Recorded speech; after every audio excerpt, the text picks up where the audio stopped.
একবার হলেও এইভাবে কাতলা মাছের তেল ঝাল বানিয়ে খেয়ে দেখুন।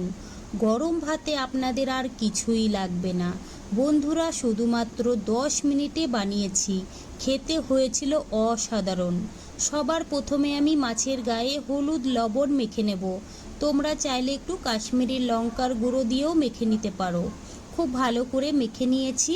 কড়াইয়ে আমি সরষের তেল গরম হতে বসিয়ে দিয়েছি। এবার আমি মাছগুলো উল্টিয়ে পাল্টিয়ে সুন্দর করে ভেজে নেব।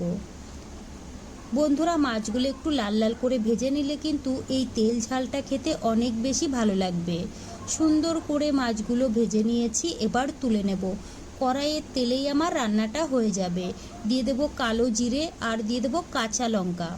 হালকা করে ভেজে নিতে হবে।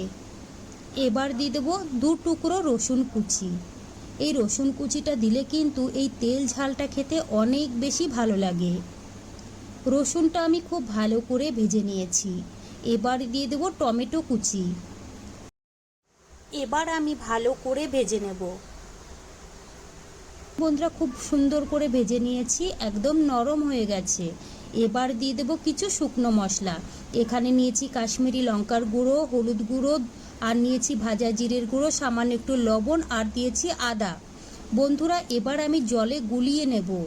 এইভাবে জলে গুলিয়ে মশলাটা করলে কিন্তু মশলাটা পুড়ে যায় না আর নিচের থেকে কিন্তু লেগে যায় না। এবার আমি ভালো করে কষিয়ে নেব। খুব সুন্দর করে কষিয়ে নিয়েছি। এবার দিয়ে দেবো আমি 1 চামচ সাদা সরষে আর 1 চামচ কালো সরষে আর একটা কাঁচা লঙ্কা পাটায় বেটে নিয়েছিলাম, তারপরে কিন্তু ছেঁকে নিয়েছিলাম। এবার আমি শস্য বাটাটা দিয়ে নাড়াচাড়া করে কষিয়ে নিয়েছি। এবার দিয়ে দেবো 1 বাটি জল। জলটা দিয়ে নাড়াচাড়া করে ঢেকে রাখবো 5 মিনিট। 5 মিনিট হয়ে গেছে। এবার আমি ভেজে রাখা মাছগুলো দিয়ে দেব। এবার কিন্তু আবারও ঢেকে রাখবো আমি 2 থেকে 3 মিনিটের জন্য।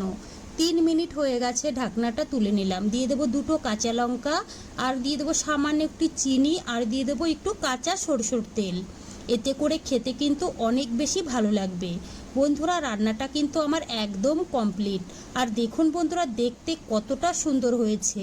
বন্ধুরা, আমার রেসিপি কেমন লেগেছে কমেন্ট করে জানাবেন। ভালো লাগলে প্লিজ আমাকে সাপোর্ট করবেন।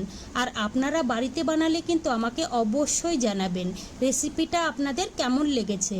চলুন তাহলে ভিডিওটি আমি এখানেই শেষ করছি। আপনারা সবাই ভালো থাকবেন, সুস্থ থাকবেন।